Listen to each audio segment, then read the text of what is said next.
I am doctor Sharda Jain. आज हम एक सीरीज ला रहे हैं कि गर्मियों के अंदर छोटी छोटी बातें जो हमारे पेशेंट्स हमारे से अक्सर पूछते हैं, जिसका कि आंसर खाली गायनोकोलॉजिस्ट से नहीं है, उसका एक जनरल सा आंसर है।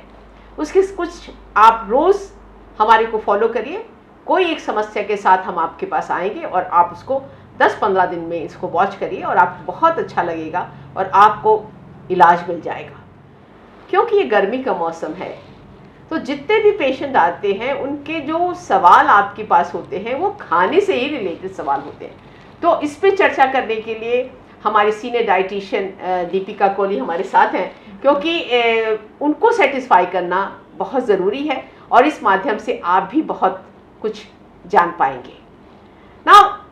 एक समस्या है, एक पेशेंट कहती है कि मैं आपसे टीबी का इलाज ले रही हूँ डॉक्टर साहब, मैं इनफर्टिलिटी के लिए आपके पास आई थी, 1.5 महीने से ये इलाज चल रहा है, तो मुझे दवाइयों में भी बड़ी परेशानी है एंड डॉक्टर साहब खान पान में तो बहुत ही परेशानी है, मेरे पैर भी सूजने लग गए।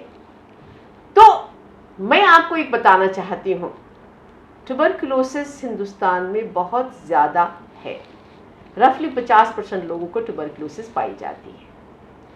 एक बार अगर आपकी टीबी की डायग्नोसिस हो गई और डॉक्टर साहब ने आपको ट्रीटमेंट दिया तो मिनिमम 6 महीने आपको इलाज तो लेना ही पड़ेगा। उसमें आप आनाकानी नहीं कर सकते और रोज़ इस दवा को लेना पड़ेगा।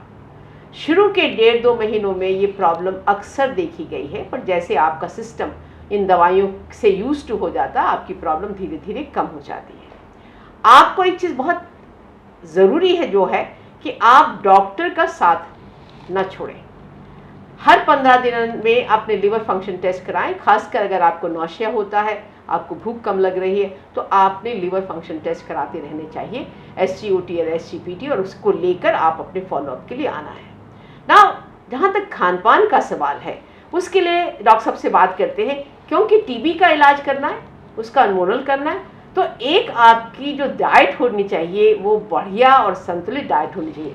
तो दीपिका, आप क्या कहेंगे इनको? जी मैम, बिल्कुल सही कह रहे हैं आप। खान पान बहुत ही आवश्यक है, सही खान पान हमारा होना चाहिए और एक संतुलित आहार होना चाहिए। जैसे कि हम टीबी के मरीज़ की बात कर रहे हैं, आपने बताया सूजन की शिकायत कर रहे हैं मरीज़, तो मैं ये कहना चाहूँगी यहाँ पर प्रोटीन का बहुत ही इम्पॉर्टेंट रोल है टीबी के मैनेजमेंट में। तो हमें प्रॉपर मात्रा में प्रोटीन की शिक्षा पेशेंट को देनी होगी कि किस माध्यम से वो अपना प्रोटीन बॉडी में बढ़ा सकते हैं। अगर वेजिटेरियन है तो क्या वेजिटेरियन सोर्सेज हैं प्रोटीन यहाँ मैं आपको बताना चाहूंगी कि हमको हर किलो के ऊपर 1 ग्राम प्रोटीन चाहिए। जी बिल्कुल। पर अगर आप टीबी का इलाज कर रहे हैं तो आपको 1.5 ग्राम। तो डॉक्टर साहब ये बताइए कि हम इतना, हमारे लिए तो बहुत आसान है कि आपने प्रोटीन की मात्रा बढ़ाई, आप क्या कहना चाहेंगे? जी, अगर नॉनवेज खाता है पेशेंट तो हम चाहेंगे कि वो एग वाइट से अपना प्रोटीन कंटेंट बढ़ा सकते हैं, और साबुत दालें हैं, अंकुरित दालें हैं, उनसे बढ़ा सकते हैं अपना प्रोटीन कंटेंट है, चने की रोटी खा सकते हैं। तो इस तरीके खाने से हम अपना प्रोटीन कंटेंट बढ़ा सकते हैं। अगर मैं ये कहना चाहूँगी, जैसे उनको टीबी का भी शिकायत है, तो हम अगर अंकुरित दालों का प्रयोग करें तो बहुत ही अच्छा रहेगा। वो हमारा कहीं ना कहीं इम्यून सिस्टम डेवलप करने में भी बहुत मददगार होता है और प्रॉपर संतुलित आहार हमें मिलता है अगर हम अंकुरित दालों को अपने डाइट में इन्वॉल्व करते हैं। तो इस तरीके से हम नॉर्मल दालें हैं, मूंग धुली दाल है या मूंग की दाल का चीला है, हल्की भी रहती है मूंग की दाल खाने में, और इस मूंग की दाल का इडली भी बनाया जा सकता है। जैसे अगर टेस्ट थोड़ा सा हमारा ऐसा हो रहा है तो हम थोड़ा वैरायटी हो जाएगी डाइट में, मूंग की दाल का चीला, मूंग की दाल का इडली, धनिया पुदीना चटनी अगर हम साथ में ले रहे हैं, वो भी गर्मियों में बहुत बढ़िया है। तो इस तरह मैं एक और टिप देना चाहूँगी दीपिका आपके माध्यम से, कि सोयाबीन चाइना में, कोरिया में, जापान में हर माँ अपने बच्चों को, घर में सब बड़ों को और अडल्ट को 100 ग्राम सोयाबीन देती है। कैसे करते? महंगा नहीं है, 80-90 रुपए किलो सोयाबीन आता है। रात को आप इसको भिगो दीजिए, सुबह आप इसको 3 सीटी देकर उसमें 3 सीटी दे दीजिए और थोड़ी सी अदरक, जरा सी मिर्च डाल के उसमें नींबू डालकर वो सबको देती है। वो कहती है आप इसको जैसे मूंगफली को चबाते हो उसी तरह से चबा चबा कर खाना है और इसको सारे दिन में आपने खत्म करना है। प्रेफरेबली अगर 12 बजे से आप पहले खत्म कर लोगे तो अच्छा रहेगा। तो ये प्रोटीन का दीपिका जी बहुत बढ़िया स्रोत है जी, बहुत 100 ग्राम में 50 ग्राम प्रोटीन मिलते हैं, तो आप उनको क्या कहेंगी? जी बिल्कुल सही कहा मैम ने।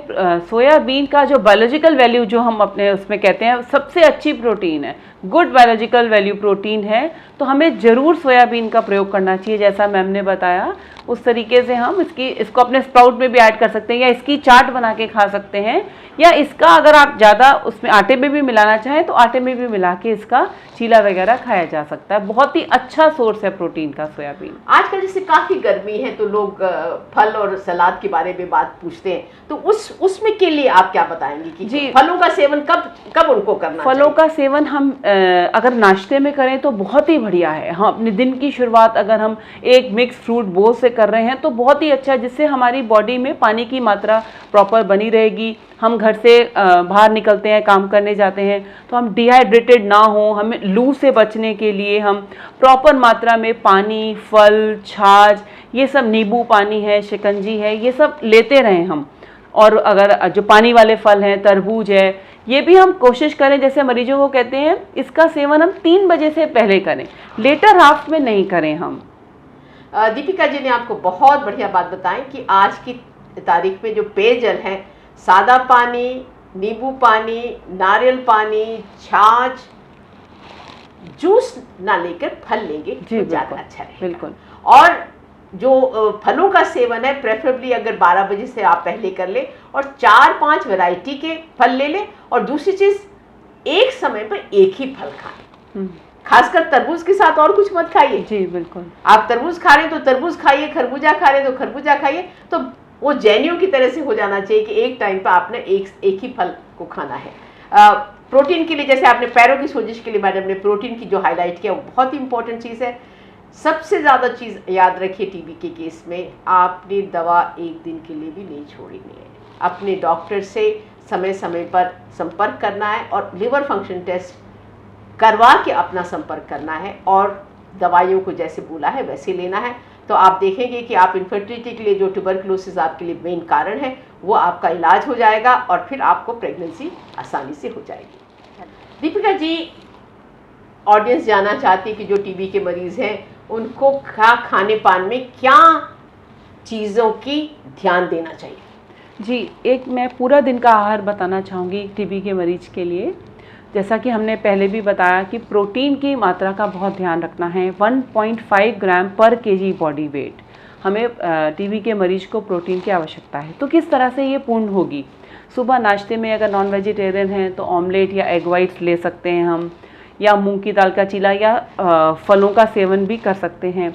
फल अगर उस वक्त नहीं खाने तो हम नाश्ते और लंच के बीच में भी फल खा सकते हैं। 12 बजे तक, 11:30-12 बजे बीच की भूख के लिए भी फल खा सकते हैं, या नाश्ते में अंकुरित चाट खाएं, या चीला वगैरह ले सकते हैं मूंग की दाल का। तो अच्छा प्रोटीन भी या हल्का भी रहता है, चटनी के संग ले सकते हैं। दोपहर के खाने को जो इम्पोर्टेंट है उसमें क्या लेंगे? दोपहर के खाने में जैसे सोयाबीन का चीला या मूंग की दाल का चीला, सोयाबीन के आटे की रोटी, या सोयाबीन और चना का मिक्स, क्योंकि प्रोटीन का भी हमें ध्यान रखना है, तो उसकी चपाती, साथ में जो भी दाल सब्जी है, हरी पत्तेदार सब्जी, सलाद, दही प्रॉपर या छाछ हम खा सकते हैं। शाम को भी अगर कुछ स्नैक्स का मन है तो हम स्नैक्स में भी सोया के नगेट्स भी आते हैं, वो भी एक मुट्ठी हम बहुत अच्छा रहता है खाने में, वो भी हम खा सकते हैं, या थोड़ा मखाने ले सकते हैं, या छाछ ले सकते हैं, या फिर हल्का लो फैट मिल्क भी लिया जा सकता है। फिर डिनर हम चाहेंगे कि हल्का करें और टाइम से करें, 7:45-7 बजे तक हम डिनर कर लें, जिससे हमें आराम से अच्छी नींद आने के लिए, अच्छा सब चीज़, हमारा मेडिसिन भी हमारा चल रहा है, तो सब चीज़ का अच्छा मेटाबलाइजेशन होने के लिए डिनर अर्ली बहुत ही ज़्यादा आवश्यक है। तो डिनर में हम वेजिटेबल खिचड़ी बना लें, वेजिटेबल दलिया बना लें, इस तरह की चीज़ें, या इडली वगैरह बना लें, तो हल्का भी रहेगा और प्रॉपर मात्रा में हमारा संतुलित आहार भी रहेगा। मैडम ने आपको बहुत क्लियर किया है। सबसे इम्पोर्टेंट बात है कि वर्किंग लेडीज़ खासकर ये बाहर का खाना मंगा कर खाती है, वो ज़्यादातर जंक फूड होता है, या कहीं होटल से भी बनाकर खाना मंगवाती है। ये आपने बिल्कुल नहीं करना। Home food and home food. जो भी बाहर का खाना आता है उसके अंदर कुछ जो भी ऑयल वगैरह यूज़ होता है, वो आपकी ओवरी में कहीं ना कहीं आपको बुरा असर देता है। आपका भी यही विचार है? जी बिल्कुल बिल्कुल, बाहर का खाना बिल्कुल अवॉइड करें। तला हुआ बड़ा मसालेदार वाला खाना आपके लिए नहीं है। तीसरी चीज़, आपने खाना खाने के बाद 1 घंटे तक पानी नहीं पीना। पानी वैसे बहुत ज़रूरी है, पर खाना खाने के बाद 1 घंटे आपने पानी नहीं पीना। और जिन लोगों को भी बीमारी है, दवाई चल रही है, उनको स्लीप भी बहुत ज़रूरी है। 7-8 घंटे की आपकी स्लीप होनी चाहिए और ये आपके फ़ोन वगैरह जो है 2 घंटे पहले ही बंद हो जाने चाहिए। धन्यवाद। धन्यवाद।